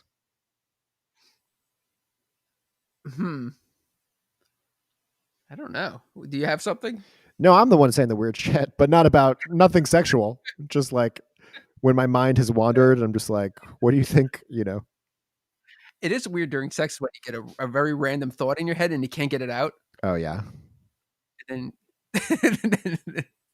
so many. I'm sure you lost. So many people have told me like, just don't talk. Please don't talk. I don't know if ISIS is going to make a resurgence or not, but now is not the time to speculate. Wait, so what's the weirdest thing you've said? Please rate and review. What does that even mean? So she then sees that he's drawn a symbol underneath the bed. This is clearly an insert shot. I'd bet my life that this was shot somewhere else because it's kind of looks awkward. Like it doesn't look at the same place. And, write a letter, find out. Well, it's funny because I was imagining like they did it at like one of the crew members' house or like a friend's house, and then like never cleaned it up. And the friend is like, "I've got a pentagram under my damn bed," and like, but that guy doesn't clean it up. It's like, "Oh, my friend was shooting a movie here. Now I got this weird thing. I'm not satanic." So Rusty, then right after this is a huge moment. We're back in the basement, and two huge characters I know you must love are introduced. Oh my goodness! So aroused when they got on screen. Gristle and Greedy Gut. These are two little people that are the servants of Jonathan, but very weird because he does a spell, and these two little people in kind of medieval armor appear, and he's like, "You'll serve me," and they're like, "That's why we're here." And he's like, "Forsaking all others," and they're like, "Yes." It's like, dude, you just pull them out of the fucking netherworld. Of course they're going to serve you. I like the look the male one gives to the female, like as he's saying that, he's just like, "Who the fuck is this guy? We're serving Jesus." Oh yeah. He has a lot of like little funny reactions. Yeah. Do you know? Too interesting. Did you look up these actors? No. Peter Risch is Grizzle and Tamara Day Tro is Greedy Gut. Do you know that she was one of the actors inside the E.T. outfit? That's amazing. That is amazing. Do you know that she holds the Guinness Book of World Records for shortest actress? Really? At a whopping 31 inches tall. That is short. Now that's what, 2'7", right? Yes. Oh my God, you did that so fast. This is like Good Will Hunting. We've just discovered a genius amongst us. Well, Ed, I just got her number. How do you like them apples? Wow. Oh my God, her area code is 666. This is Bloody Mary. I already dated her. I tried to trick him. You should see the chalkboard I have set up with all the mathematics on there to get that equation of how tall she was. It took me hours. What were you saying, sir? Jen is like, what? Rusty, you could have done this much quicker. Were you trying to calculate the actress's height from Ghoulies? You're like, Jen, how do you know that? So, but the actor that played Peter Risch, I think Wikipedia or IMDb actually has his height wrong. They list him as 2'2", Oh, that can't be. and there's no way he's that small because Vern Troy was 2'8", and he's taller than her. So I think that's a typo. But he was a voice actor in the Lord of the Rings animated movie. Whoa. Who'd he play? I don't know. Oh my God. Come on. I couldn't find it. I guess he was an extra. He was one of the fucking Auric guy. Oh, wait. He must have been. Wait, was he a voice actor or was he like one of the rotoscope people, like in like the tavern or something? You know what? I'm looking it up right now because I didn't do my homework. Like it says for Lord of the Rings, I did look this up. It just says character actor, voice as Peter Risch. Actually, Rusty, I don't know if I've mentioned this before, but Ralph Bakshi sells a lot of art on eBay. So I can buy something from him and then be like, Mr. Bakshi, I'd like to talk about the real reason for my purchase. I need to figure out the actor who played Gristle in Ghoulies. Who was he in the Lord of the Rings animated movie? How much are you willing to spend to find out that information? Well, I wouldn't mind some of the art, so I might do it. Although I've heard, I don't want to say, I have heard that Ralph Bakshi might be a bad man. Really? But I can't verify that, so I shouldn't even say it. Well, you just did. It's taking a very dark turn. Ralph, if you're listening, I just need to know who Gristle played, and I won't have you canceled. Just give me the information. And did you know his trademark was his extremely short stature? Oh, well, yeah. I didn't know if you could put that thing. But sadly, that both of them died tragically young. Peter Risch died in 1989 at the age of 42. Uh-oh. That's almost my age. Uh-oh. And Tamara Detrow died in 1990 at the age of 31. So They only made it a couple more years after this movie was made. That is sad, isn't it? Did you like them though in this movie? Yeah. Even though their role is so I don't know how to describe. I don't know what the word is. Unnecessary. See, watching it the first time around, I was saying, who is the ghoulie in this movie? Is it the guys? Is it the party people? Is it the little monsters? Is it these people? I think they're all ghoulies. I think that's the lesson we learned. We're all ghoulies. That's true. That is the lesson we learned in the end. Speaking of ghoulies, I love in the next scene, Jonathan is in the library reading a book and he's got like a ghoulie reading over his shoulder, which I love that image. I was just like, what is he? It's like, yeah, of course everyone's read the corrections, but this little monster hasn't. Imagine just sharing experiences with a ghoulie. It would be great. The tragic thing would be if ghoulies are like chimps and it's like, while they're young, they're like fine. And then like they rip your face off after like years of like friendship. You're just like sleeping and you wake up when the ghoulies are just eating you. And then this is when he tells Becca basically that he is like fully into the ghoulie life. Cause this is where he has the scene where he shows her his eyes and she's like, what have you done to your eyes? And he's like, it's a sign of power. You know what I also wanted to ask you about the ghoulies? Just their look. It kind of, they look a little rushed. Mm-hmm. Yeah, they do. Like, do you think they went to like the props department and it's just like, all right, we need to make these monsters, and they're like, how long do we have? And they're just like, oh, like 2 days. Yeah, it does feel like that. And they have very limited mobility. They remind me a bit of the puppet movie that we made in our high school, like Stuffed Terror, if you remember that series. But like when like you have to just get it off. It's like when it gets knocked down, it would just get like thrown. It's like that's what the ghoulies look like. I really wonder if the creators of Boglins were inspired by ghoulies. They certainly have a. I bet they were. I bet they were. Sorry, you go. I was just going to say it was the same kind of puppetry. Like it really had the same feel. Just put your hand in, do what you could. Very, very much so. Boglin's huge collector's item these days. Although a lot of them, sad, they have decayed. A lot of them, sad. The next scene, this is the huge scene where basically all the friends have been brought back for a dinner party. They're all wearing sunglasses. And then Toad Boy knocks over a glass, barely any wine in this glass, like not a huge deal at all. And everyone like reacts like hugely. And I would, Football is a dick. uh, So oh that's yeah, all. I have smashed so many glasses in my time in awkward situations. I've smashed glasses all over the world. Rusty, they call me Jewish wedding. I think more famously, though, time you smashed somebody's like wedding stein they received. That is true. That is true. We're not going to talk about that. Not talking about that. One of a kind. Gem and 10 people. I smashed it. I only raise the value of any more steins that might be out there. Are you smashing or accidentally breaking?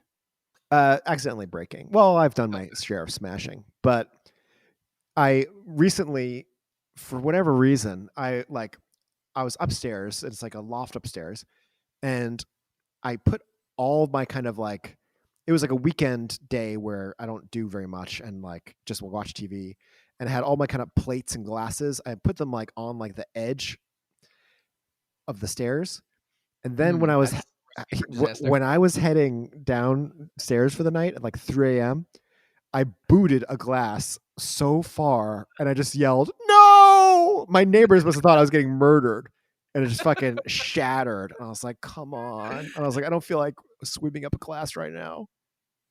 John Travolta was outside recording that no for the movie. Oh, yes. Wow, I Like, love that. out. Great reference. Like, nailed it. Nailed it. We got it. We got it. But wait, what what can you say? A faux pas a day keeps friends away, as I say in the film. I don't remember. So what's going on now? What's going on now in this movie? Well, this is they're about to did you notice like the sound mix in the scene is really insane? Like all the sound effects are really loud. I don't know if it's just my copy of the film, if I can call it a copy of the film. It was like all like the chinking glasses and stuff were like so loud, and the dialogue was like really low, and I was like, is this like fucking Robert Altman right now? It really, something felt very weird about it. I didn't notice any of that. I really like this party scene though, especially when it starts to get trippy. So he makes the table disappear, and again he's doing very little kid feeling spells because he's like, give me the knowledge and the power. And he makes everyone recite the spell as he tells it. But the funny thing is that what's the male little person's name again? Gristle, yeah. Like he is like reciting these lines like he's bored. And the funny thing is, like, you would get bored of, like, if you were doing like supernatural spells all the time, you eventually would get bored of it. You think so? I think so. Well, who knows? I guess if you have the power, like, where do you go from there then? Well, I mean, like, if you're like an evil wizard and you have like this power, like by year 30, you're like, here we go again. Like, it's like going through the motions to like make someone levitate. But here's I feel like at 42, if I got that ability, I would blow my wad after like a day. I would just be like, I'd just go from like 0 to 100 in a course of an hour. It's like, what do I do now? It would be like when you get, like a video game, like a video game console that has all the games programmed in it. At first you're like, oh my God, I got every Super Nintendo game. And then you're just like, I don't even know what I'm going to do here. But here's the most famous part for me of the film. At the end of this spell, everyone just starts screaming, including the ghoulies, including the whole cast. And the scream lasts for like a minute. And I love that moment. That was so, I even made a clip of it and put it on YouTube because there's a clip on YouTube, but it had like too much of the scene surrounding it. I was like, just give us the scream. Already gone viral. It has 100 views. Doesn't the dad comes back at that scene, right? And he's screaming as well, right? Yeah, the dad screams as well. It's like, it's so comical because the scream lasts like a minute. It's just everyone's like, I don't know. It's really fun. It's a good moment. It's a good feel-good moment. It's like, then, did you scream? You must have been screaming. Oh, every time. And thanks to this episode getting postponed, I've seen this movie like 10 times. Man, yikes. Have you really seen this movie 10 times? I have, Russ, and I have my PhD in this film now. If I ever go on another date, I'm going to be like, they'll be like, oh, what's your PhD in? I'm like, oh, well, you might not believe it, but it's in the film GHOULIES. And like the lady starts like packing up her stuff. And I'm like, oh, no. Actually, it's okay because I am dating Bloody Mary. I'm just like, if you're really subtle about it, like you were leaned over and like your degree fell out of your jacket And she's like, "What's that?" And you're like, "No, this is my PhD I carry around in Ghoulies. I wonder if I could get like a fake one from like a degree mill. This is why you're single, aspiring to hang out with Ghoulies, That because you're is. wondering if you can get a PhD in Ghoulies." And I could frame it for you. I could frame it for you beautifully. Get it up on the wall. And like it ends up totally mangled. And I'm like, Ray, you did a horrible job. But he's like, no, it's good. It's good. You like it. Yeah, it's Taped very, very, it's classy stuff, Ed. That's classy stuff. Now, can I ask you, are you and Bloody Mary really dating? Because I'd love to ask her out on a date. She's a lovely lady, and Mary is a traditional Irish name. He's got a point there. Oh, my mother, if she could see this, if she was still among us. Ed, do you think you could summon my mother through a mirror like you summoned Bloody Mary? Poor Ray. Breaking down his entire life. Ray's gonna someday listen to this and be like, none of that was true, except when I said the part about the warlocks. That warlocks exist. I love Ray. I don't even know him. Do you notice that the dead father, though, comes up from the ground? He's been dead for a while. Still has great hair. Oh, yeah. Still has those luscious locks. He reminded me, a bit of a Hocus Pocus feel. He reminded me of that Hocus Pocus character. Which one? The guy who's like the dead guy who comes back, who's actually like the friend. Yeah. Check out our episode on Hocus Pocus. I have no memories of the film. Hocus Pocus? I find it really annoying, but I kind of love it. So after that, they decide they're all going to sleep over. And Jonathan says, like, pick a room. And the stoner guy goes, wine cellar.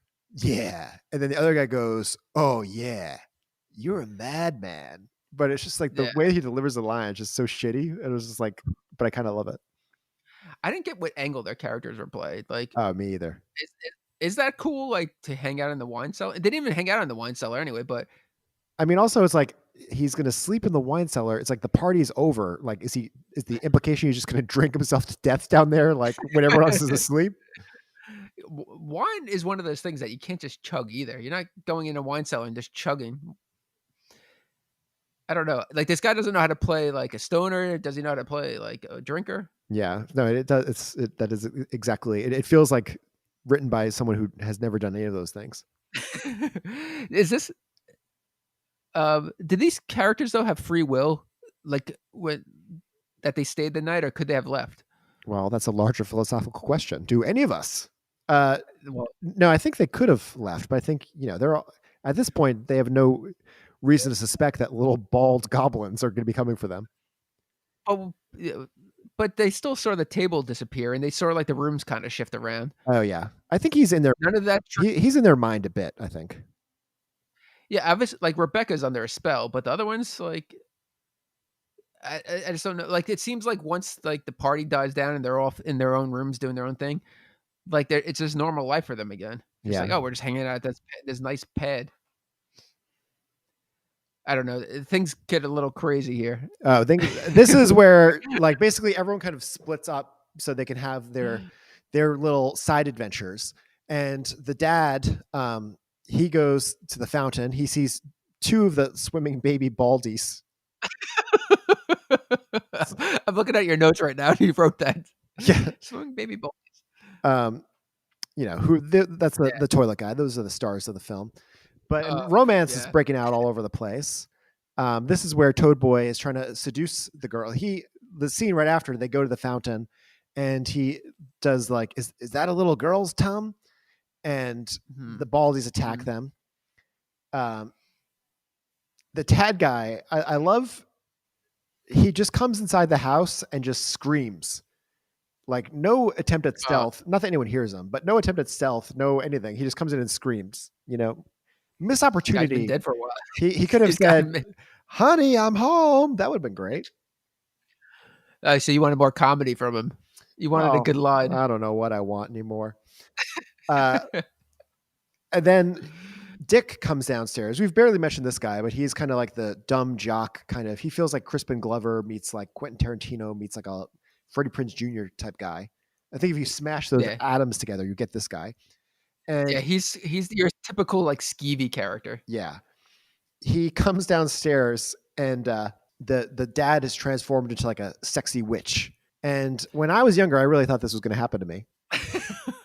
Get your penis slapped around. I thought I was going to eventually just see a sexy witch and have to like bargain with myself. I'm like, I know it's going to turn bad at one point, but I'm going to go for it at first. You know, the woman that played the witch, she was like, I don't know how you would call her, but she was known for her being well endowed.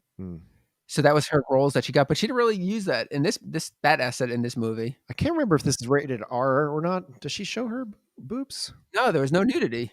And, and I was looking. Oh yeah, no, it's definitely not rated R because I thought I was such a little kid. But she has like a tongue effects that you can tell this is one of their bigger effects. I thought the chest burst thing was the biggest effect, but yeah, this was pretty cool scene. It had a little bit of like a Nightmare on Elm Street, Night of the Demons kind of thing. Yeah, definitely. Now these people being murdered though, I don't know what I was going to say. I'm losing it.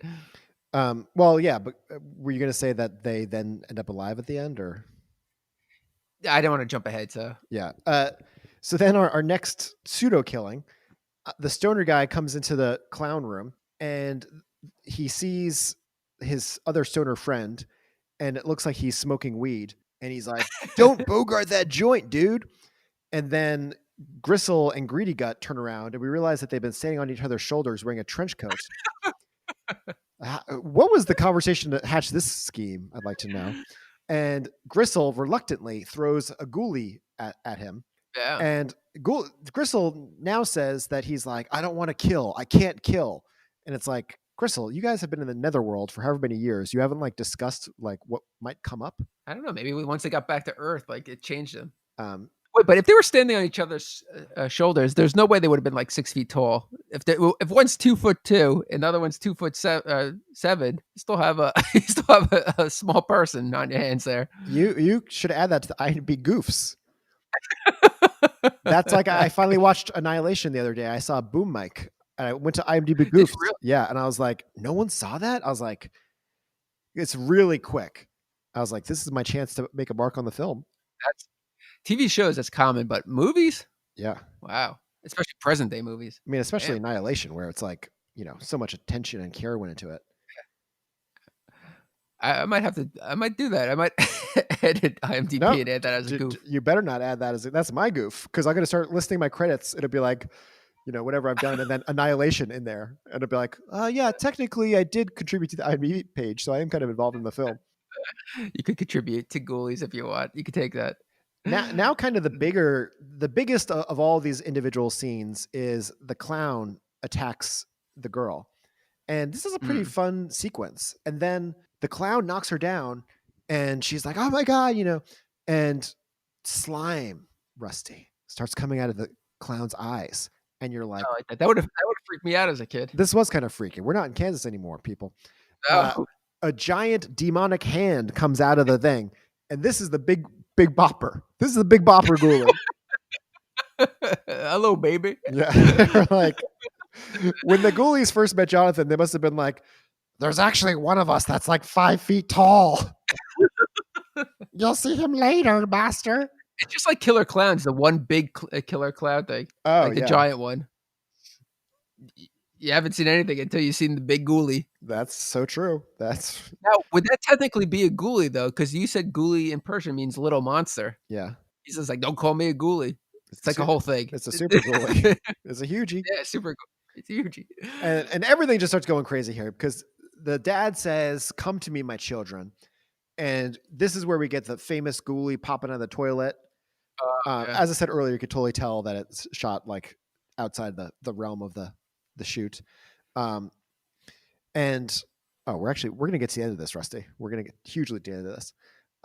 Also, when the ghoulies, so Richard Band always did the scores for these Charles Band movies, but he fashioned himself to be a better composer than he was stuck with making these movies with his family. And he always wanted to like be like the John Williams, but he never could like break out of that. But it almost sounds like Bernard Herrmann's score for a moment here during some of these attacks. Wait, give me a score that Bernard Herrmann did. He did all of like Hitchcock stuff, like Vertigo, okay. Psycho, So very well known. Yeah. Finally, is it Becca or Becky? Becca. So finally, Becca is starting to see all these monsters, and she sees the flying ghoulie come at her very quick. When they made the flying ghoulie, that must have been like, oh my God, it only got like a half second of screen time, but it was pretty cool. And she gets so scared that she falls backward on the stairs. And it almost looks like something out of, I don't know if you remember the stair fall in the movie Psycho. Oh my God, Rusty, I've now made 2 Hitchcock references while discussing the movie Ghoulies. What happens now? It's all falling apart here. So then they end up in the basement. Wow, we're actually right at the end here. And yes, Jonathan right and his father, confrontation. They start having like a battle, and very kind of like, did you notice the Return of the Jedi vibes in this? I did when I saw your notes and I was rewatching it. I was just like, oh shit. Yeah, it definitely seems like they were like, let's just make it seem a little bit like that throne room scene for some reason. Well, yeah. Then you have the Wolfgang guy comes in. Oh my God, the Wolfgang guy! It's like the Wolfgang should have like the narrator should have been like, I'm about to enter the scene. Let me just remind you who I am.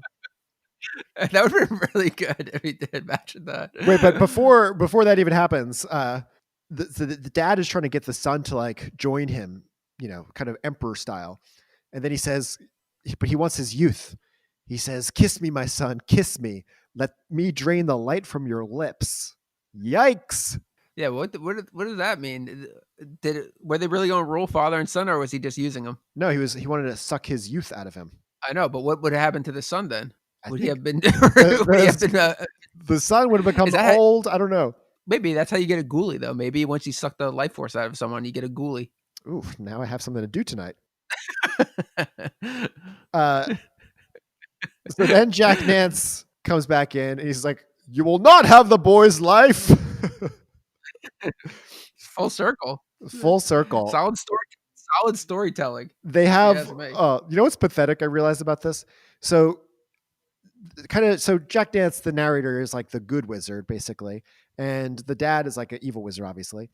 And they start doing that thing where they're just shooting different like lasers at each other and like going back and forth. And I was like, this is so pathetic. And then I was like, oh, this is kind of like Harry Potter, the Avengers. This is like how big movies like resolve. Like when they do the thing where they're just like shooting energy beams back and forth. And it's just like, it's like, yeah. You know what? Like, how was Wolfgang so powerful that he could match powers with whatever that guy's name is, the dad? Like, did he have those powers initially? And is that why he was able to save the boy? I mean, a little bit of it is lost on us as the audience. We don't know what this guy's capable of. That's why the narrator should have been just talking over the whole scene. He's like, I learned this. I knew a guy. I didn't do it before, but I spent the years in the meantime learning some shit. Like, it seems like he was just a follower, and then he became like a caretaker. It's like, well, just go and watch over this property now. And then it's just like, oh wait, shit, he has powers. But yeah, maybe he was the father of the father. Maybe he's the grandfather in this all. How deep does the cinematic universe go? We'll have to watch the whole series. We're going to college with them. Well, I would never watch the whole series of this. But so after the dad has been vanquished, luckily everyone is basically back alive. It's now the daytime. Does it explain why they're back alive, or it's like everything's reversed? Yeah, everything's reversed, I guess. And, you know, they all run out to their cars and they're just driving away and they're like, that was crazy. And then, nope, there's some ghoulies in the car for one last, wow. And then that's the end of the film Ghoulies. I like that the one friend, the stoner friend says to the main guy, Jonathan, he's just like, what happened? He's just like, it's a long story. Is it? It seems like it could be summed up pretty quickly. Yeah, basically, except it's like, wait, but I still don't get who the narrator guy was. Why was he involved at all? Yeah, that's what we need to know more about. Yeah, there's Ghoulies for. Yeah, I'm speechless right now. Me too. My final note was, it's really over. Nope, Ghoulies in the car. I feel like that was like probably also the lines in the script. I had a random note that I did like the look of the one stoner guy, Eddie, the other one that had like the pompadour. Oh yeah, he was like kind of cool. I was just like, I would hang out with that guy. Yeah, me too. It seemed like he wasn't even friends with them, which made him more unique. He was just like going along for the ride. Whenever Eddie would get really stoned, I'd steal a couple hairs from him, you know, and like over time, he'd be like, "Man, I feel like I'm losing my hair, and you're getting more hair." Like, I don't know what. What are you doing with those hairs? Are you transplanting them in? Or are you Super just glue. like Super glue. Ray the Irish plumber is like, "Let me see what I can do here, Ed. I'm not a hair specialist, but I'll try, damn it."